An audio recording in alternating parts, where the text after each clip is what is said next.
Buenos días, soy Esther y desde InfoTuris de Tibi queremos celebrar el Día Mundial del Turismo. Para ello vamos a hablaros de Tibi, un paraíso en el interior de Alicante.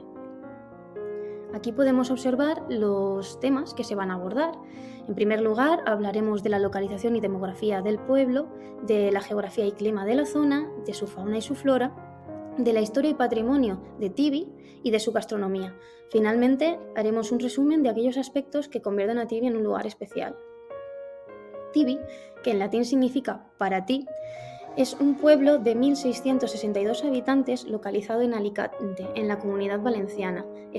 En concreto, está enclavado en la Folla de Castalla, entre la Sierra del Maimó y la Sierra de la Peña Roja. Tiene una extensión de 70,38 kilómetros cuadrados y una altitud de 533 metros. Al estar situado entre montañas por las que discurre un valle denominado del río Verd, hace que Tibi se observen relieves muy elevados y zonas deprimidas que le dan un aspecto muy quebrado y accidentado. El conjunto montañoso que he mencionado, la Sierra del Maimó y la Peña Roja, entre otras, forman parte del sector oriental de las cordilleras béticas. El Maimó es el tercer pico de la provincia, mide unos 1.296 metros, también se le llama el pulmón de Alicante y fue declarado en 2007 paisaje protegido de la Sierra del Maimó. En él encontramos multitud de senderos, unas vistas espectaculares ya que se puede ver el mar desde él y los pozos de nieve, que era donde se guardaba antiguamente el hielo. La otra sierra, la Peña Roja, también denominada Sierra del Migjorn, mide 1.226 metros y es el reloj más antiguo que tiene el pueblo, ya que uno de sus picos actúa como reloj solar. En cuanto al Valle del Río Verd, se denomina así en el término del pueblo, pero en su tramo más central pasa a llamarse Río Montnegre y en su desembocadura Río Seco. Este río nace en la marjal de Onil y desemboca en el pantano de Tibi. Los suelos, por lo general, son calizos, pedregosos y la capa de humus que tiene es variable, es decir, la capa superior del suelo, donde hay actividad orgánica, varía entre las cimas de las montañas y las colinas, donde en las colinas encontramos un espesor más grueso de esta capa de humus y en las cimas rocas desnudas. Esto implica que haya una variedad, un cambio en la vegetación a lo largo de la montaña. El clima es el propio del Mediterráneo, ligeramente continentalizado o de interior, lo que implica que sea un clima templado, de inviernos fríos y veranos cálidos, cuyas precipitaciones anuales descienden desde los 450 milímetros de agua a los 300 milímetros. No obstante, los máximos de estas precipitaciones se dan en otoño y los mínimos en verano. Estas características geográficas y climáticas hacen que se desarrolle un tipo de flora y fauna propia del bosque mediterráneo. En el bosque mediterráneo, la vegetación tiende a ser xerófila, es decir, está adaptada a ambientes secos, ¿vale? Adaptada a las sequías, y suele ser esclerófila, es decir, sus hojas aparecen endurecidas para soportar estos periodos de sequía y estos calores. Además, encontramos especies perennifolias, que son aquellas cuyas hojas se mantienen en el árbol todo el año, y marcescentes, que estas, siendo caducas, sí que se mantienen en el árbol, es decir, no caen. Son las propias de esos paisajes anaranjados y amarillentos que tenemos en otoño. Cabe mencionar que en el bosque mediterráneo hay ciertas especies que están adaptadas al fuego, como el Pinus alepensis, el pino carrasco, cuyas piñas con las llamas se calientan y proyectan los piñones para diseminar estas semillas. Es importante resaltar que el bosque mediterráneo es sensible a la desertificación cuando desaparece su cubierta vegetal. Esto sucede porque al no haber plantas cuyas raíces sujeten el suelo, cuando vienen las lluvias torrenciales, estas lluvias arrastran el suelo con mucha facilidad y lo erosionan. En cuanto a las especies del lugar, tenemos una gran diversidad, ya que hay multitud de especies anuales, como las gramíneas, matorrales de muchos tipos, aromáticos, espinosos. También tenemos árboles, setas, especies de importancia botánica y económica, y endemismos, que son aquellas que son propias de una zona y solamente las podemos encontrar ahí. Ya he comentado antes el pino carrasco, que es bastante dominante en nuestros montes. No obstante, su masa arbórea se debe a la repoblación, ¿vale? La replantación que hubo hace unos 50-60 años en la que se utilizó esta especie en lugar de otras, porque el pino se mantiene muy bien por sí mismo y además crece de forma muy rápida. Aquí podemos observar también en el aladierno esas hojas rígidas, duras, endurecidas, como adaptación a esas sequías y al calor. También tenemos especies de pistacia, ¿vale? Lentiscos y cornicabras, especies como el madroño. No obstante, uno de los géneros más importantes de nuestros montes es el género Quercus, es decir, las carrascas y las coscojas. Ambos son muy parecidos, sus hojas se parecen mucho y producen bellotas, pero las carrascas se pueden diferenciar de las coscojas en que alcanzan alturas de árbol y sus bellotas son dulces, mientras que las coscojas mantienen una estatura más propia de un arbusto y sus bellotas son muy, muy amargas. Aquí tenemos ejemplos de los arbustos aromáticos que comentaba antes, como el romero y el tomillo, que son muy típicos en la gastronomía de la zona, o el enebro, cuyos frutos se utilizan para aromatizar la ginebra. También hay ejemplos de arbustos espinosos, como la liaga, el enebro también es espinoso, o el cojín de monja. Por el ascenso del balcón de Alicante también encontramos madreselvas mediterráneas y sabinas. En cuanto a las zonas de cultivo, encontramos de forma natural individuos de lavanda, y en suelos más degradados ya empiezan a aparecer especies como la siempreviva amarilla. No obstante, hay que destacar algunas por su rareza o por ciertas peculiaridades, como por ejemplo el durillo, que es esta florecita de aquí rosácea, de la cual solamente se conocen unos pocos individuos. Otra bastante importante es la clavellina, por ser un endemismo, o el esparto, por su importancia económica y tradicional que ha tenido en el pueblo para la fabricación de enseres. Por la zona del río Ver podemos encontrar mentas, adelfas, sauces, tamarindos, chopos y álamos.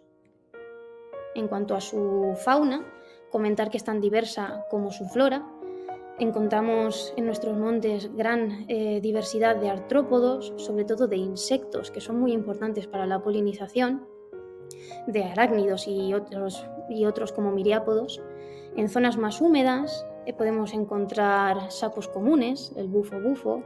También tenemos reptiles de diferentes tamaños, desde pequeñas lagartijas hasta lagartos más grandes, como el lagarto ocelado que aparece en esta imagen. Por otro lado, España también es un lugar muy importante para el tránsito de aves, así que encontramos diferentes especies según las estaciones y gran diversidad de tamaños, como por ejemplo pequeños pajaritos como los Erythracus robecula, los petirrojos, hasta grandes rapaces como halcones, águilas o búhos reales. De la misma manera, tenemos multitud de diversidad de especies en mamíferos, desde pequeños roedores, hurones también, conejos, hasta mamíferos más grandes como pueden ser el gato montés, los zorros o los jabalíes. En cuanto a su historia, no se conoce la datación de su origen, no obstante, sí se sabe que es anterior a la dominación romana. Durante la época musulmana, en el siglo XII, se construyó el castillo de Tibi, que ha sido declarado bien de interés cultural con la categoría de monumento. El último rey almohade fue Zaid Abu Zaid, que se cristianizó con el tiempo y se hizo aliado de Jaime I. En 1244, durante el Tratado de Almizra, Alfonso X y Jaime I se dividieron el territorio entre las coronas de Aragón y la corona de Castilla y utilizaron el castillo de Tibi para delimitar esta frontera. En el siglo XV pasó al marqués de Villena, que fue señor feudal desde Jumilla hasta Villena y desde Belmonte hasta Tibi. Entre 1580 y 1594, Alicante construye en una garganta de Tibi un embalse para recoger las aguas y almacenarlas durante las épocas de abundancia para el regadío. La consecuencia inmediata de esta construcción fue una reorganización en el riego de la huerta de Alicante. Esta presa se llama de gravedad y es la más antigua en funcionamiento en Europa. Está integrada en el plan hidrológico y ha sido catalogada bien de interés cultural como monumento.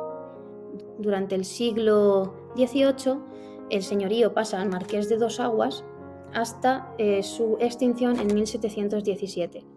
No obstante, uno de los sucesos más importantes en la historia de Tibi fue la Guerra de Sucesión, en la que, tras la muerte de Carlos II, el rey de España, España se dividió en dos bandos que apoyaban, uno a don Felipe de Borbón y otro al archiduque de Austria para conseguir el trono.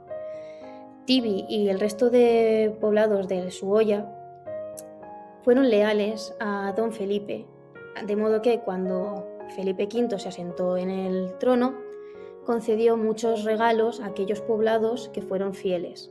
Entre ellos, a Tibi le concedió el estar exento de pagar impuestos durante unos años, armas para defenderse y las iniciales MNFL, que podemos ver que tiene en su escudo, que significan Muy Noble, Fiel y Leal Villa de Tibi.